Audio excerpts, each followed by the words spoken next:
Hey guys, what's up? My name is Sean Manin. Today, tara, pag-usapan natin itong bagong PADMAP galing po sa Paulo Duterte supporter, no?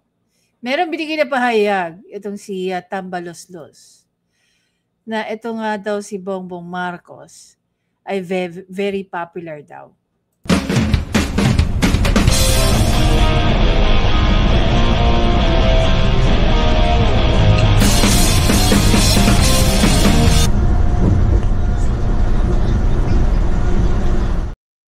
So ito na nga guys, no? Tinamaan din ng lintik itong si Tambaloslos. Dahil dito, sabi niya, very popular siya. He was elected by the bigger mandate. Yan po ay ang mandato ng taong bayan. Sa pagkakaalam ko, lumapit si Senator Amy Marcos. Yan ay nabanggit niya sa ilang beses niya ng interview. Na nilapitan nila si Inday Sara, si VP Sara. Dahil nakikita nga nila na patapon na ang numero nito ni Bongbong Marcos. Ayaw nilang maulit-ulit yung nangyari noong 2016 na nilampaso siya ni Mama Leni. Tandaan yung mabuti. Mahigit 3 dekada na sirang-sira ang pangalan ng mga Marcos. Kung hindi lang dahil sa isang Duterte, hindi naman po maililibing ang kanilang ama. At the same time, at one point, itong si PRRD, pinagmamalaki niya si Apo Lakay. Diba? Pero that doesn't mean, no, na pinagmamalaki niya ay si Bongit o si Bongbong Bangag Marcos Jr. Diba? Siguro, ito lang which is nakikita naman na natin ngayon. Siguro, ang gusto ni PRRD na maging presidente sanang Marcos ay walang iba kung hindi si Senator Amy Marcos. Kitang-kita naman natin yung laki ng agwat, no? Yung laki ng pagkakaiba ng isang Amy Marcos at saka ng isang Bongbong Marcos Jr. Tapos sasabihin dito ni Martin Romualdez, very popular, oh my God. Yan ba epekto na very popular sa'yo? Diba? Nakita nyo ba? Very popular na kay Tambaloslos, yung 25% na trust rating. Okay? Ito ba yung very popular para kay Tamba? 25%? Balikan natin yung sinasabi ni Tamba rito. Ayon din sa kanya, masyadong maaga naman para pabagsakin ninyo ang isang rehimeng Presidente Marcos. Sino bang nagpapabagsak? Wala naman nagpapabagsak . Actually, kayo ang gumagawa ng paraan para siya ay bumagsak. Oh, very popular siya. He was elected by a bigger mandate than the former president. Kaya igalang naman natin. Tamba. Mas malaki pa rin. Kung ikukumpara natin yung number of votes ni Bongbong Marcos noon. Noong 2016, kay PRRD, mas malaki naman di hamak yung boto ni PRRD kumpara kay Bongbong Marcos. Tsaka pwede ba, wag mo kaming idamay yung mga bumoto kay Bongbong Marcos dahil sinusuportahan siya ni VP Sara. Doon pa lang, may significance na ang yung Duterte block voting. Diba? Kung mapapansin nyo. Oh. Ano ba nangyari? Kaya nanalo si Bongbong Marcos dahil siya ang sinuporta ni Inday Sara. That in itself only shows na iba ang power ng block voting ng mga Duterte.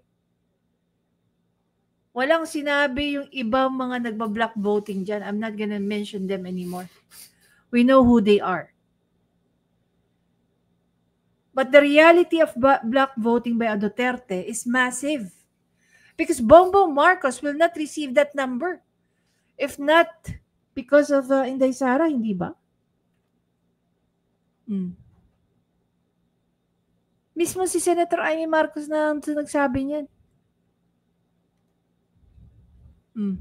Ano pa sabi ni Senator Amy Marcos? Nahihiya siya kay VP Sara dahil nadamay pa siya sa gulo or sa mess ng Uniteam. Diba? Halika. Tingnan natin yung breakdown ng survey. Excuse me.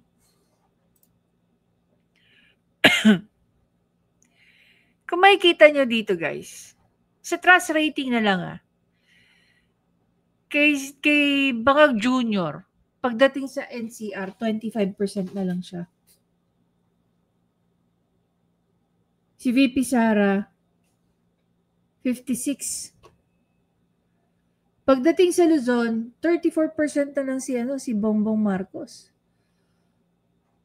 Sa entire Luzon, 40% si Inday Sara. So there's a 60% difference. Medyo maliit lang. However, pag pinasok na natin ang Visayas at ang Mindanao, trust rating ni Bongbong Marcos ay 29%. Ang kay VP Sara is 70. How much more ang Mindanao? Guys, rehiyon na itong pinag-uusapan natin. I-combine mo ang Visayas at ang Mindanao, walang-wala na ang Luzon. Kahit pa may solid north kayo. May solid north kayo pero may solid Vismin. Diba?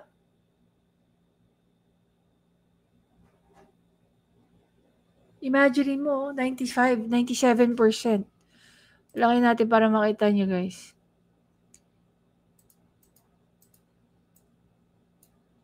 Mm. 4% na lang. Yung niniwala kay Bongbong Marcos. How much more kay kay Romualdez, 2%. Tingnan mo yung Baluarte to ni Romualdez ang Visayas. 20? Compare sa 70? Sino bang sumisira ng bansang ito? Hindi naman yung mga taong nakakapansin sa inyo Kayo mismo ang gumagawa ng paraan para masira ang bansang ito. Hindi naman kami. Hindi naman yung mga taong nagsasalita. Andiyan sa survey Kahit anong ayuda ang ibigay ninyo, ang ending. Ano ending? Excuse me. Tinatanggap lang ng tao yung pera na yan. At the end of the day, hindi rin kayo iboboto ng mga yan. Kaya yung sinasabi na natin mo yung distrust. Pagdating sa distrust, ang lalaki sa Mindanao, 1%. Kay Bongbong Marcos, 85. Hindi nagkakalayo magpinsan 85% at saka 80.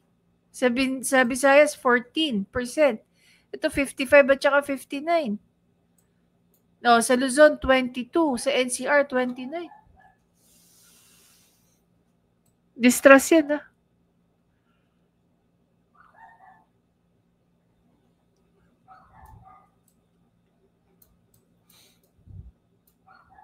Pag nagsanib puwersa ang Visayas at ang Mindanao,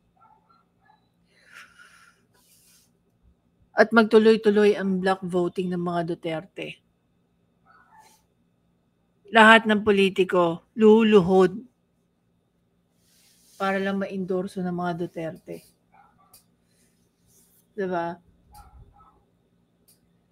Ako, sa darating na 2028, if all else fails pagdating kay VP Sara, meron pa tayong isang baraha. Kaya by all means, let us protect Mayor Magalong. Richard Gomez is another good candidate for a 2028 election, may it be vice president or senator. Even Vico Soto eh. But Vico Soto is too young. So pwede siya maging again. Ako, kung meron man talagang kung sabihin na lang natin talagang matindi ang ano ng mga kalaban ng mga Duterte. Pasok dyan si ano eh. Tandaan nyo, may mga Duterte pa. Si Pulong, si Congressman Pulong, si Mayor si Mayor Sebastian Duterte. Sa kinikinita ko itong si Kitty papasok din sa politics daw balang araw. And yet she's too young for it. No. It seems like she's still studying right now or nag-aaral siya ng abogasya. I'm not 100% sure.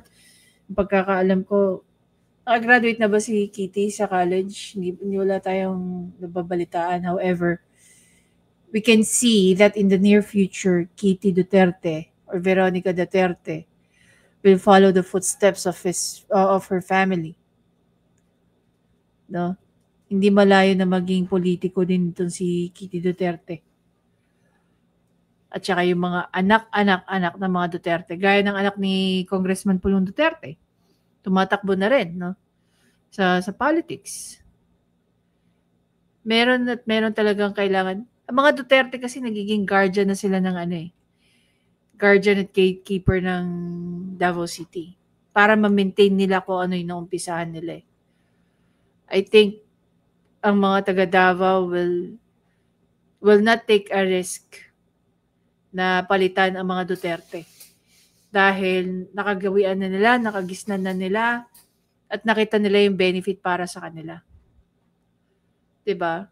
So bakit nga naman ba magkakaroon pa ng mas I think mas gugustuhin ng mga Duterte to look after their constituents in Davao City rather than makigulo sa national.